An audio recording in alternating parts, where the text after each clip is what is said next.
नमस्कार मंडळी. तर आज आपण बनवणार आहोत झक्कास अशी महाराष्ट्रीयन रेसिपी बेसन पाटवडी रस्सा.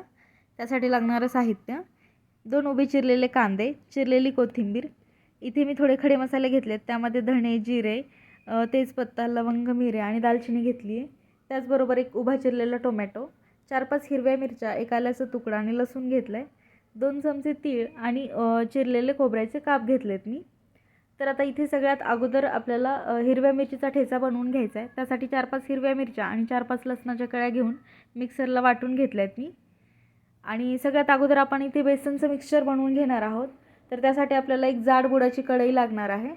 तर इथे मी एक जाड बुडाची कढई घेऊन गॅसवरती ठेवून घेतलेली आहे.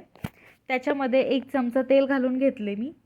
आणि तेल थोडंसं गरम झालं की त्याच्यामध्ये आपल्याला मोहरी टाकून घ्यायची आहे आणि जिरे टाकून घ्यायचे आणि याला छानपैकी तडतडू द्यायचा आहे आपल्याला. मग त्याच्यामध्ये आपण जो हिरव्या मिरचीचा ठेचा बनवून घेतला होता तो आपल्याला त्याच्यामध्ये घालून छानपैकी परतवून घ्यायचा आहे त्याला. तर इथं याचा थोडासा रंग चेंज झाला की आपल्याला त्यामध्ये थोडीशी हळद घालून घ्यायची आहे आणि ह्याला परत एकदा चांगलं स्टर करून घ्यायचं आहे आपल्याला. आणि त्यामध्ये पाणी घालून घ्यायचं आहे आपल्याला. तर 1 ग्लास पाणी मी इथे घेतलेलं आहे. त्याच्यामध्ये चवीपुरतं मीठ घालून घ्यायचं आहे आणि याला चांगली एक उकळी काढून घ्यायची आहे. तर बघा, इथे पाण्याला छानपैकी उकळी आलेली आहे. तर आता थोडं थोडं बेसन घालून रवीच्या साह्यानं छानपैकी त्याला हलवून घ्यायचं आहे आणि मस्तपैकी जोपर्यंत घट्ट होत नाही तोपर्यंत याला ढवळत राहायचं आहे आपल्याला. तर बघा, मला मी 1 ग्लास पाणी घेतलं होतं, तर मला 1.5 वाटी बेसन याला लागलं आहे. तर बघा, इथे माझं बेसन बनवून तयार आहे. तर याच्यामध्ये आपल्याला याच्यावरती झाकण ठेवून आपल्याला 5 मिनिट वाफ काढायची आहे. तोपर्यंत मी एका प्लेटला तेलाने ग्रीस करून घेते आहे. आणि तेलाने ग्रीस करून झाल्यावर जे आपलं बेसन रेडी झालं होतं तर ते मी याच्यावरती चांगलं स्प्रेड करून घेते आहे. तर माझ्याकडे एक सिलिकॉनचा स्पॅच्युला होता, त्याच्याने मी हे चांगलं स्प्रेड करून घेतले आणि थंड झालं की मी त्याला एकदा हाताने थापून घेणार आहे.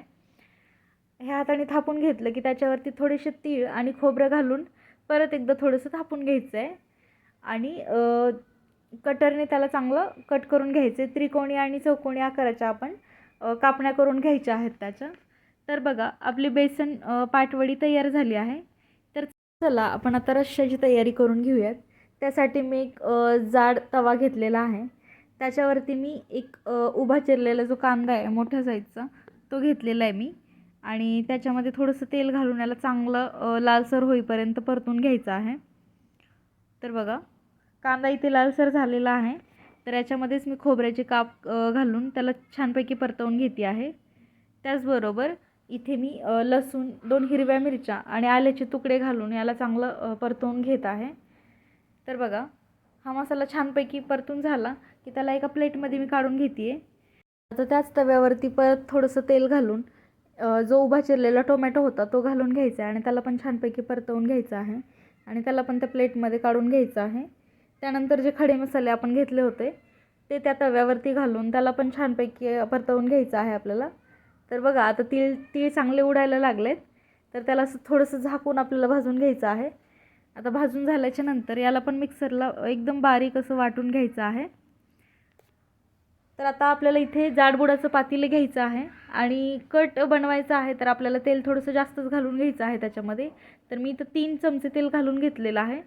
त्याचबरोबर स्पायसी पण हवा आहे मला, तर मी 2 चमचे लाल तिखट, हळद, थोडंसं धणेजिरे पूड आणि 2 चमचे काळा मसाला मी इथे घालून घेतलेला आहे. आणि याला छानपैकी परतवून घ्यायचं आहे आपल्याला. तर हे परतवून झालं की त्याच्यामध्ये जो आपण मसाला बनवून घेतला होता वाटण, तर ते आपल्याला ह्याच्यामध्ये घालून घ्यायचं आहे. आणि हे वाटण पण आपल्याला छानपैकी परतवून घ्यायचं आहे. जोपर्यंत वाटणाला तेल सुटत नाही तोपर्यंत आपल्याला याला ढवळत राहायचं आहे. तर 5 मिनटं याला चांगलं परतवून घ्यायचं आहे.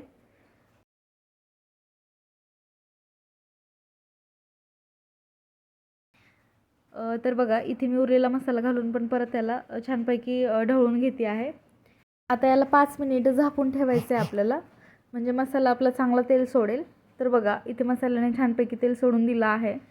तर असा मसाला छानपैकी आपला परतून झालेला आहे. तर यामध्ये मी गरम पाणी घालून घेतले आणि तुम्ही तुमच्या हिशोबाने घालू शकता. तुम्हाला जेवढा रस्सा हवा आहे तेवढं पाणी तुम्ही घालू शकता.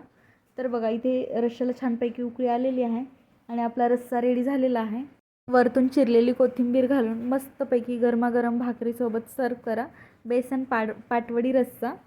तर रेसिपी आवडली असेल तर व्हिडिओला लाईक करा, चॅनलला सबस्क्राईब करा आणि बेल आयकॉन प्रेस करायला विसरू नका. Bye bye.